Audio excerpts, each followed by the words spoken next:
How does an increase in repo rate help control inflation in India? अभी हम लोग बात किए। क्या किया? मार्केट से पैसा ही उठा लिया। सिंपल।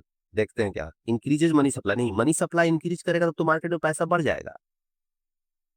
तो मार्केट में पैसा बढ़ेगा यानी कि इन्फ्लेशन बढ़ेगा। कोई भी चीज ज्यादा अवेलेबल होता है तो उसका डिमांड कमता है। ये जनरल लाइफ में भी है, ध्यान दीजिएगा। Reduces borrowing and spending, lowers production cost, increases government expenditure. ये तो कहीं से बात ही नहीं हुआ। प्रोडक्शन कॉस्ट कैसे लोअर करेगा भाई?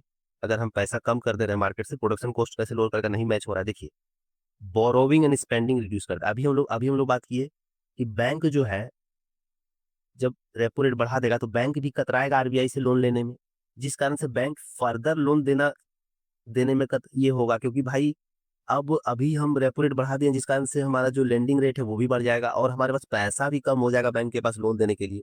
तो बोरोविंग घट जाएगा और लेंडिंग। अब रेपो रेट बढ़ाया। अभी आपको बताया कि रेपो रेट बढ़ाने से आरबीआई नियम लाया कि रेपो रेट के अनुसार से ही लेंडिंग रेट वगैरह फिक्स करना है बैंक्स को। तो अगर रेपो रेट बढ़ जाएगा तो लेंडिंग रेट ही बढ़ जाएगा। लेंडिंग रेट का मतलब क्या है कि हम कितने इंटरेस्ट पे लोन ले रहा है लोग।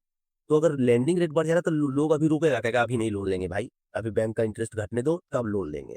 तो यानी कि बोरोविंग घट जाएगा। बोरोविंग घटने से क्या होता है? लोगों के हाथ में पैसा कम आएगा। पैसा कम आएगा तो मार्केट में पैसा कम रहेगा और खर्चा भी कम करेगा, लोग स्पेंडिंग कम करेगा। समझ रहे बात को? नहीं समझे तो कमेंट में लिखिएगा। नहीं समझ में आए कोई कॉन्सेप्ट तो कमेंट में समझा दिया जाएगा या अगले लेक्चर में समझा दिया जाएगा।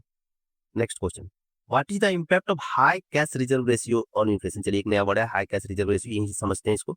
ये भी एक मॉनेटरी पॉलिसी टूल, ये इन्फ्लेशन कंट्रोल करने का आरबीआई का। होता क्या है कैश रिजर्व रेशियो? आप लोग बहुत बार सुनते हो कि भाई ये बैंक डिफॉल्ट कर गया, ये बैंक मतलब ये हो गया, बर्बाद हो गया वगैरह वगैरह।